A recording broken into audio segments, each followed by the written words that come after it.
Bien, regresamos entonces con don Ricardo Briceño, expresidente de la CONFIEP y presidente del CADE 2013. Ricardo, muy buenas noches. Gracias por estar con nosotros en el programa. Muy buenas noches, un gusto estar con usted. Gracias. Y a tu disposición para conversar sobre los temas que tú quieras.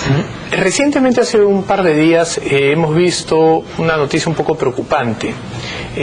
Básicamente hay 60 proyectos paralizados y casi 41.000 millones de dólares de inversión en duda, en limbo, que yo me imagino que es recuperable, pero ¿cuál sería tu balance respecto a esta situación? Bueno, creo que una primera reflexión es una constatación de que tenemos un Estado muy débil. Los proyectos están paralizados fundamentalmente por una débil capacidad de los funcionarios públicos para poder gestionar la enorme demanda de proyectos e inversión que el sector privado, sobre todo, tiene hoy en día. Entonces tenemos unos funcionarios públicos a todo nivel, porque no hablemos solamente de gobiernos regionales, en los gobiernos municipales, hay una precariedad del Estado, incapaz en este momento, como digo, de hacer frente a la enorme demanda de inversión que se ha generado en los últimos años. Y entonces hay un embalsamiento básicamente por esa razón, en mi opinión. Ahora, 41.000 millones de dólares son casi 20% del PBI. Significaría que podríamos estar creciendo a tasas por encima del 10% tranquilamente. Bueno, no sé si podríamos hacerlo porque probablemente tendríamos otras deficiencias, el tema de capacitación de mano de obra, educación. Yo estaba ayer en el CADE Educación y se ve que hay una deficiencia de personal calificado, de educación en general. Y probablemente con 41.000 millones que saliesen a la vez tendríamos otras deficiencias, el déficit de infraestructura. Pues seguramente muchos de los proyectos que están justamente en el pipeline atracados son proyectos de infraestructura. Entonces creo que tenemos que superar las brechas de infraestructura, de educación, de salud rápidamente. Yo creo que se tienen que dar medidas para no seguir al mismo ritmo. Si seguimos al mismo ritmo de acortar las brechas, evidentemente siempre vamos a tener estos cuellos de botella. ¿Y tú crees saltos cualitativos y cuantitativos muy rápidamente? ¿Tú crees que eso está de alguna manera ligado a lo que algunos analistas dicen, que seguimos en la agenda de los 90s? ¿O tú crees que es porque hay necesidad o hay visos de un cambio en el modelo? Mira, yo creo que el modelo de los 90 es un modelo que debe seguir profundizándose, evidentemente, mejorándose, obviamente. Yo creo que el modelo de economía social de mercado, el modelo de libre empresa, ha dado resultados y va a seguir dando resultados. Como todo en la vida es perfectible. Por ejemplo, en los 90 teníamos un centralismo en Lima, hoy día tenemos un crecimiento mayor en provincias. En consecuencia, yo creo que el modelo está bien.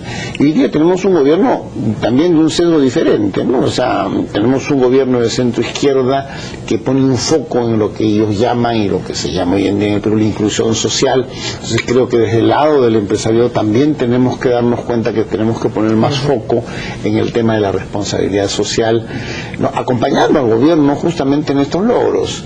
Entonces yo no creo que se necesite un cambio de modelo, pero sí, los modelos no son estáticos, los modelos son dinámicos y el mundo también ha cambiado del 90 a hoy. Ahora, durante los últimos 10 años la reducción de la pobreza ha sido significativa. Sin embargo, es interesante que un presidente haya llegado con esa bandera, después de 10% de haberse reducido en casi 50% durante los últimos 10 años, llega el presidente Ollanta con un discurso de inclusión social y lucha contra la pobreza. ¿Te parece que era necesario desde el punto de vista empresarial? Por ejemplo, ¿ustedes sienten que era necesario que alguien lo diga de una manera tan explícita? Bueno, en realidad, cuando uno se presenta a las elecciones hay opciones. Ganó la opción que tenía ese discurso. Habían otros 2 o 3 candidatos que tenían discursos diferentes y ganó esa opción. Y esa es la opción que está gobernando el Perú hoy día. O sea, lo que también tenemos que darnos cuenta nosotros los empresarios es que esa es la opción que ganó. Que sea correcto o no, esa es la opción que ha ganado. Y tenemos que acompañar eso ahora. ¿Qué cosa es reducción de la pobreza? ¿no? La reducción de la pobreza no se hace con una varita mágica. La reducción de la pobreza se consigue fundamentalmente con inversiones productivas, con trabajo. O sea, la reducción de la pobreza se reduce con trabajo digno y bien remunerado. Y esa es la gran diferencia, no es trabajo cualquiera. Entonces creo que el tema, por ejemplo, de la formalización, de las altas barreras que tenemos para la formalización del sector informal, el sacar a la gente de la pobreza en las zonas rurales, el crear centros poblados que se está haciendo en este momento, porque la ruralidad es enemiga de la riqueza, ¿no? O sea, va con la pobreza. Entonces, la educación, evidentemente. Entonces, ¿cómo sacas a la gente de la pobreza? Con educación, con mejor salud y con inversión privada y con trabajo digno. Ahora hay muchos empresarios que ya tenían, antes que llegara Ollanta al poder, ya tenían este tipo de temas en su agenda. Empresarios por la educación, Confidep, Sociedad Nacional de muchas organizaciones tienen y tenían proyectos de lucha contra la pobreza o de ayuda. CADE, por ejemplo, es uno de los grandes motores en este tipo de propuestas. ¿De qué manera se integraron o lograron integrarse con este requerimiento del Estado?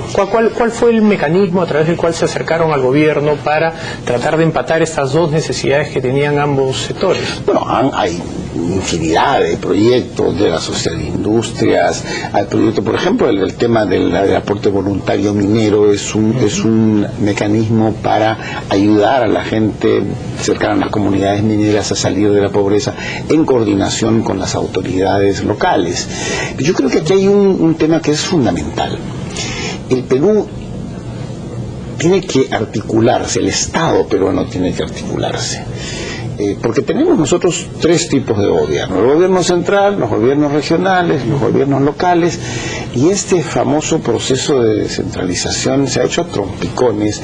Se han dado facultades y se han dado competencias a los gobiernos locales y regionales sin darles la capacitación. Entonces, cuando la empresa privada se relaciona con estos gobiernos para poder poner en marcha estos proyectos de inclusión, encontramos unas deficiencias y unos desentendimientos tremendos.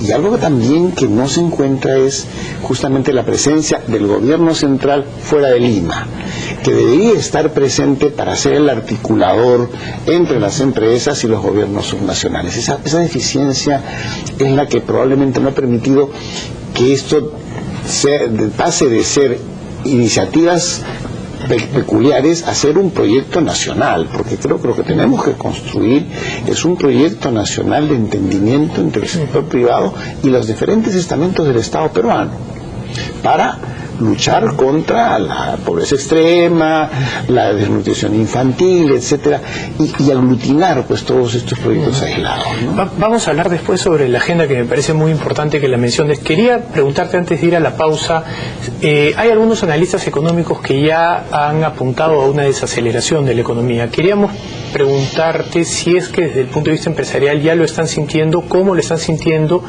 y cuáles son las razones detrás si es que lo están haciendo. ¿Son más factores externos o internos? Bueno, yo creo que hay un factor externo que no podemos soslayarlo, que es una disminución bastante importante de los precios internacionales de los principales commodities que exportamos nosotros. Eso tiene como correlato fundamental una menor recaudación fiscal. Entonces los ingresos fiscales se van a ver disminuidos en los próximos años. Ahora, ¿que vamos a desacelerarlo o que el gobierno de Perú va a decir yo tengo reservas, porque ha acumulado muchísimas reservas durante los últimos años y depende de la política fiscal del gobierno que entre en olvidarse los superávits fiscales y inyectar dinero en la economía para superar aquella baja, digamos, porque desde el lado del sector privado, no tradicional, digamos, yo creo que sigue la decisión de invertir, sobre todo si nosotros vemos a los sectores más jóvenes de la economía, nos vemos con un dinamismo bastante grande, muy grande, sobre todo si nosotros vemos las periferias de las ciudades, vemos provincias, los crecimientos son espectaculares. Yo creo que eso no va a parar. Yo creo que eso no va a parar. Pero depende mucho también, como te digo, de que el Ministerio de Economía y Finanzas siga y que no hayan estos proyectos paralizados, porque paralizar 40.000 millones de dólares de inversiones evidentemente va a retrasar el crecimiento de la economía. Muy bien. Bien, vamos a hacer nosotros nuestra primera pausa. Estamos conversando con Ricardo Briceño, expresidente de CONFIEP y presidente del CADE 2013. Vamos a una pausa y regresamos.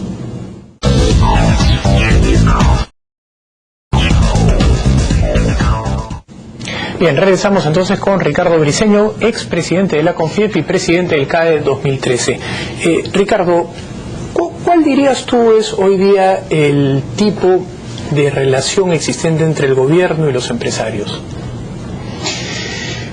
Para serte franco, yo creo que hay un innecesario distanciamiento y falta de comunicación entre el gobierno central y sobre todo los gremios empresariales, los dirigentes, los representantes del empresariado nacional, cosa que realmente creo que es necesario que se corrija,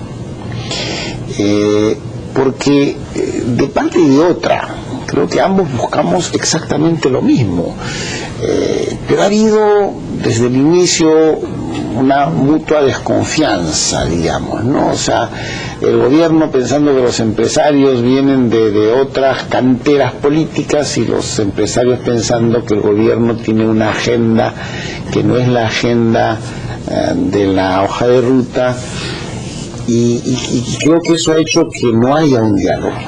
Yo espero que después de 2 años de gobierno las partes se junten, porque creo que todos estamos empujando el carro en el mismo sentido. O sea, el Perú está lleno de empresarios socialmente responsables, de empresas que practican la responsabilidad social.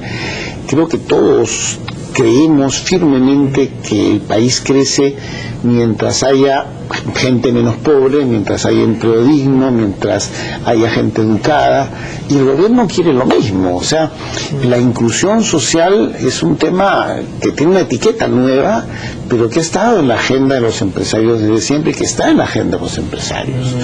Y creo que el gobierno está dando signos también de que quiere ir por ese lado. Ahora, el gobierno tiene que convencerse de que el modelo de economía social de mercado que ha venido funcionando en el Perú en los últimos 20 años es el mejor vehículo para la inclusión social. El Estado empresario no es un vehículo que saca a la gente de la pobreza. Entonces, claro, pero bien entendido, economía social de mercado, libre empresa, responsable, con inclusión social, acompañada de políticas de Estado que mejoren la educación, la salud, la infraestructura, van a sacarnos de la pobreza. Entonces yo no veo ninguna incompatibilidad entre la política de Estado y la política empresarial. Y espero de que este distanciamiento, que es notorio realmente, sea una cuestión temporal y que nos aboquemos en estos últimos años de gobierno a construir realmente un país hacia adelante, que entendamos los empresarios que este es un gobierno de centro-izquierda y que nuestro relacionamiento con un gobierno de centro-izquierda tiene que ser también diferente que el relacionamiento con un gobierno que tiene otra tendencia política, ¿no? ¿Te parecieron muy fuertes las palabras del Alfonso García Miró? Mira, yo creo que fueron necesarias en su momento, ¿no? Dijo las cosas como son. Era necesario, digamos, un remesón, pero de eso no pasa, ¿no? Y el fondo, el trasfondo sí es importante. Yo creo que lo más importante es el mensaje ha sido claro, y es el que te acabo de decir: construyamos juntos un país de futuro, saquemos al país de la pobreza, construyamos un país desarrollado utilizando los mecanismos del mercado y la responsabilidad social, y acompañemos juntos al gobierno y a la empresa privada en este camino. Yo no sé, para los demás, para todos los televidentes, pero para algunos, por lo menos me incluyo, es un orgullo escuchar empresarios defendiendo las reglas de mercado y no sumándose a lo que hubiera sido un coro mercantilista si esto hubiera ocurrido en la década de los 60 o 70, tal vez hasta los 80, ¿no? Porque cuando el gobierno sale a decir queremos invertir con un privado, más de uno hubiera saltado, y ahora escuchar a empresarios que defienden el mercado y que quieren competir y que no quieren que el gobierno esté dando subsidios y prendas, a mí por lo menos me genera un optimismo importante, y eso hay que sacarse el sombrero, como se dice, ¿no? Sí, por supuesto que sí. Ahora, por ejemplo, esa idea, ¿no? O sea, tenemos que tener empresas públicas que compitan con el sector privado. Mira, lo que tenemos que tener es funcionarios públicos, no empresas públicas, funcionarios en los ministerios, funcionarios en las municipalidades, funcionarios en los gobiernos regionales, que sepan hacer su trabajo, que cuando den una autorización, una licencia, lo hagan con conocimiento de causa, lo hagan siguiendo las pautas y los pasos bien y rápido,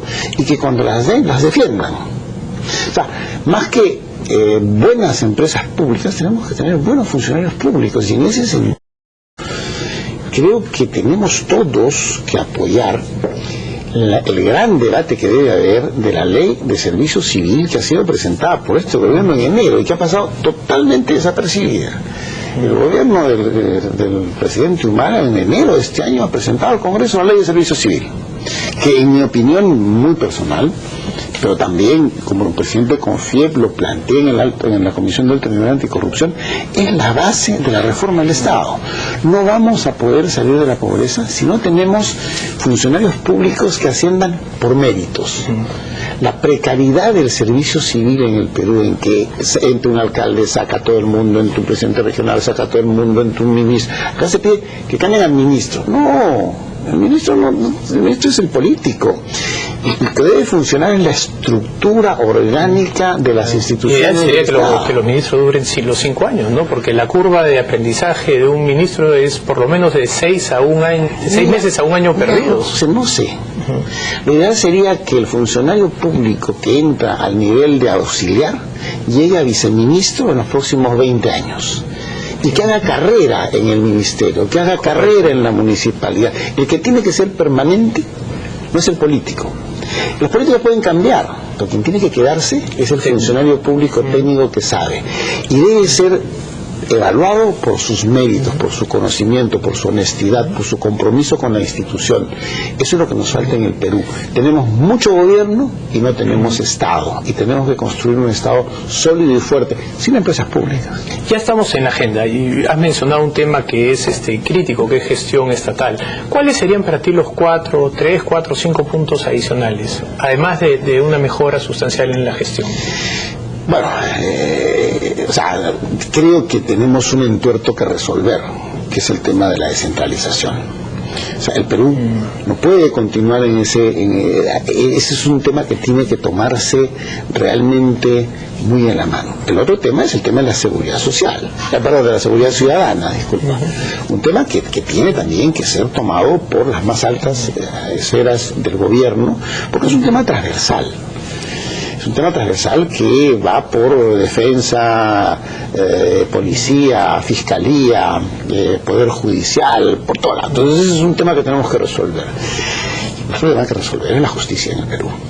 La justicia en el Perú es un tema que tiene que resolverse sí o sí muy rápidamente. Tenemos un sistema de justicia que no es confiable.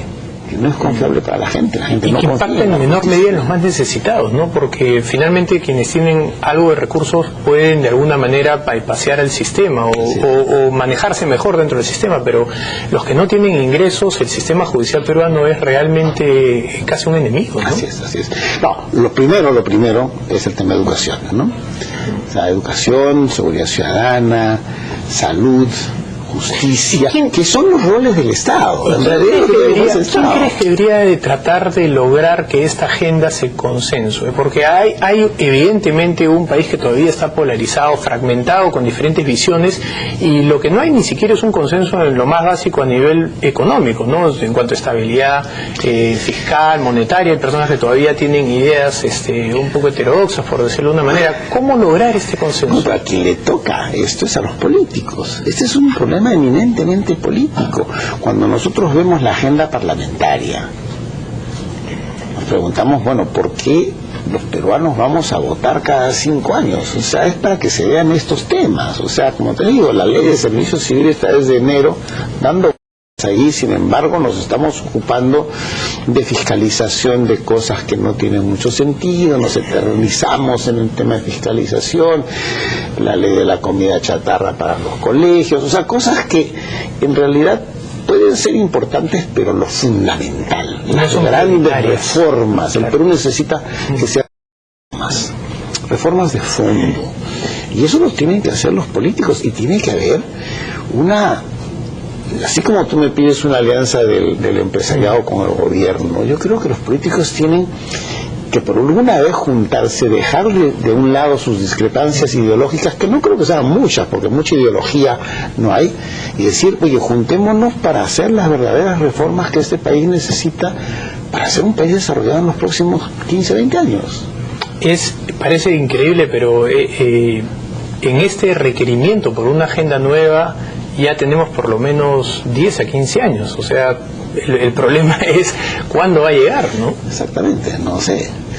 Probablemente la iniciativa de la revocatoria parlamentaria puede ser algo que los mueva un poco a los parlamentarios para darse cuenta que tienen que priorizar una agenda en beneficio del país, una agenda nacional. Yo creo que tiene que haber una convocatoria de los líderes de los partidos políticos, porque hemos avanzado tanto en lo económico. Hay la voluntad de avanzar en lo social, pero es muy difícil avanzar en lo social. O sea, hoy día tenemos en el Perú instituciones en el lado económico que son de primer mundo. Tenemos el Banco Central de Reserva, mal que bien tenemos los organismos reguladores, la SUNAT, la SUNAS, SENASA, pero del lado social, o sea, un gobierno que tiene los ingresos que tiene este gobierno, y toda la plata, y dice, con este dinero vamos a hacer programas sociales. ¿Con quién? La pobre ministra Trivelli tiene que recurrir a los alcaldes para repartir la pensión 65, etcétera, porque el Estado no funciona. Entonces, para la parte social, entonces tenemos que empoderar ese Estado peruano a lo largo de todo el país con reformas y, como te digo, lo fundamental, y lo tengo que repetir hasta el cansancio, la ley de servicio civil. Si algún día tenemos funcionarios públicos de carrera en el Perú, probablemente resolveremos la mayoría de los problemas que tenemos hoy día. Ricardo, te agradezco muchísimo por esta entrevista, ha sido muy interesante. Muchísimas gracias por la oportunidad. Bien, vamos entonces a una pausa y regresamos con el bloque de SAN.